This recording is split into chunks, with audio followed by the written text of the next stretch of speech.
your forecast first. Sponsored by Matex Heating, Cooling, and Plumbing.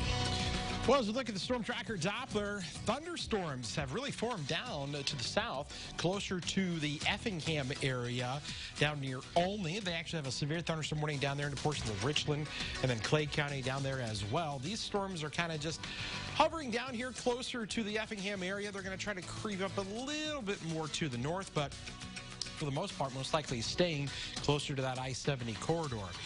84 in Mattoon, 88 in Champaign right now. Look at this. It's still 90 in Watsika. Feels like the lower 90s and even some mid-90s here. An isolated storm possible this evening. Then things clear out and really warm up. How many days in a row we could see 90 degrees or above? We'll show you that coming up. WCIA 3 News starts right now. Now on WCIA 3 News. Did the Zhang family pass on an opportunity to find their daughter's remains? What they said when Brent Christensen offered the location in exchange for a guilty plea. His legacy and sacrifice will forever be remembered. A deputy is shot and killed, the latest on a long standoff with the man police say pulled the trigger. We just want everyone to have a good time and do it safely. The 4th of July is just about here. What you need to know before you head out on the road. You're watching your local news leader. This is WCIA 3 News at 6. It's what the Zhang family says would bring them closure, finding Ying Ying's body. Now, it's being claimed the family had that chance, but turned down the offer for good reason. Good evening, I'm Paul Cicchini. And I'm Jennifer Roscoe. The lawyer for the Zhang family says Brent Christensen offered to plead guilty in exchange for revealing where her body is. The family says they turned down the deal, but the story's not that simple. WCIA 3's Courtney Bunting is live in Urbana. Courtney, so why would they say no to his offer? Yeah, Jennifer, they said that's because they weren't sure if it was true. And they said that was based on many other times whenever Brent Christensen has lied to them. In a statement from the family, they said they were asked, at the time they asked if they were to go through with the deal, that they would want Zhang's remains to be taken back to China first. In response, Zhang's family says they were told they couldn't, Brent Christensen and the defense couldn't make any promises about being able to find Zhang's location. They go on to say, the family in a statement, no one has stopped Christensen from pleading guilty. Instead, he chose to plead not guilty and force the family to go through the horrible details of the trial. And again, we have said that we have tried to verify exactly what is in that motion. All we know is from the family's attorney that there was a motion in exchange that Brent Christensen offered in exchange for her location, that he would plead guilty, and that's the extent of the information that we have available to us right now. Live in Urbana, Courtney Bunting, WCIA 3, your local news leader. Courtney, thank you so much. Now, new evidence added today shows several motions by the defense against what are referred to as improper comments by the prosecutor. One of those arguments is that the Zhang family should not be able to request death penalty from the jury. They also argue against the prosecutor's attempts to make jurors put themselves in the victim's shoes. New tonight for you, a Central Illinois murder case is being featured on a national podcast. The episode of Criminal came out on Friday. It looks at the case surrounding Amanda Ham, now Amanda Ware. Her 3 children drowned when their car went into Clinton Lake in 2003. The driver, Ham's then-boyfriend, Maurice Lagrone, was convicted of murder. Ham went to prison for child endangerment. She was later released. She had 3 more children and lost custody of them. 2 journalists released a book about the drownings earlier this year. A student worker at a U of I computer lab says a full-time employee sexually harassed her last week. A student claims he was working when the employee came up behind her and brushed his hand on their shoulder. Then the person whispered, "Don't be scared." When the student reported it, she says it was implied this was the first time it's happened. The victim's boyfriend says he confronted the worker, but the person acted like what he did wasn't a big deal. If we were to reenact this, like if I was to just come up behind you, you unaware, and start rubbing your back and whisper to you, "Don't be scared," does that not invoke the absolute opposite? Like, especially someone that that's not even supposed to be touching you. You're in your workplace. Like, this isn't okay.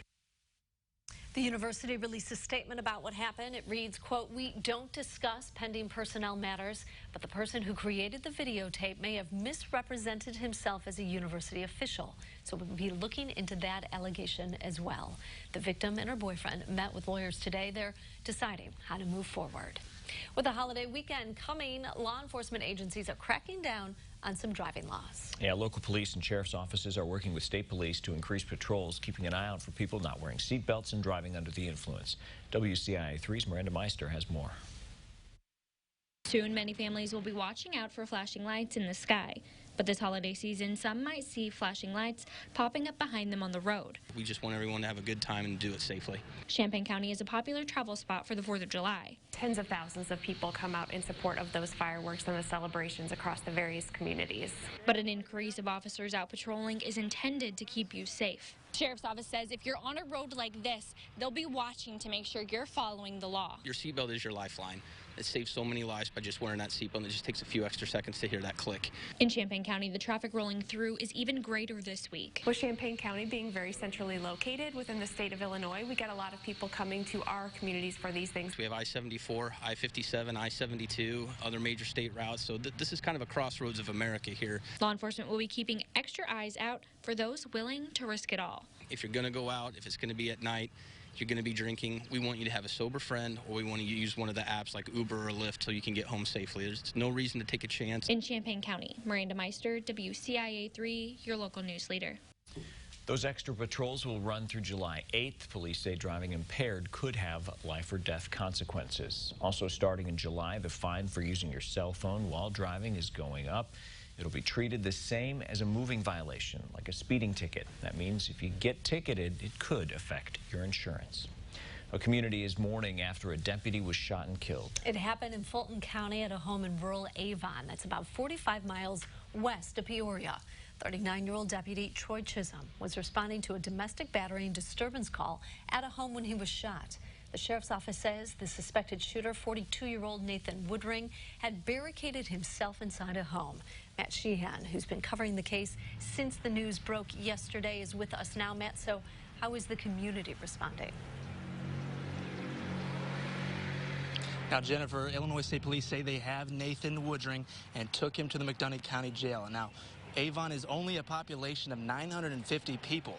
For that tight-knit community, this death of Deputy Troy Chisholm was devastating. Why? It's just, why would he do such a thing? Why would he shoot the officer? Deputy Troy Chisholm was responding to a battery and disturbance call on Troy Road in rural Avon.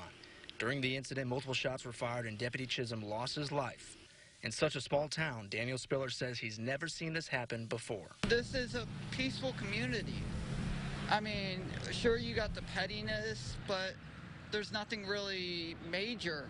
One man who did not want his identity known says because the area was barricaded by police, he was worried for the safety of his loved ones. For me, the scariest part was family being out there and other friends and things, and the not knowing and not being able to get out there to them. He says the situation began over something minor and turned into a tragedy. Sadness, a lot of sadness. Disbelief, anger. And with Avon being such a tight-knit community, Tuesday will be a day no one forgets. Now, many across central Illinois have paid their respects for Deputy Chisholm over the last day, and the Fulton County Sheriff's Office says that Deputy Chisholm's legacy and sacrifice will forever be remembered. Live in Avon, I'm Matt Sheehan. Back to you, Jennifer. Thank you so much, Matt. Now, Chisholm also attended the Illinois Fire Service Institute in Champaign. We reached out to the Institute for a statement, but they didn't want to respond. He was a paramedic with the Fulton County EMA and a member of the West Central Special Response Team. It may be just the start of summer, but high school football schedules are out. We've got some of the key matchups this fall. And also tonight. Mr. Mayor, are you going to toke up? Nope. I won't. But if you want to, where will you be able to buy marijuana? We've got an idea about that a little later. Recap of today shows the high temperature actually making it to the 90s. That was the official report out at the airport Willard. 85 is normal. As we look at the roofing dog INET Bratcher weather camera, a couple of storms out there this evening. We'll talk about these temperatures hitting 90 and feeling like 100 in the forecast coming up.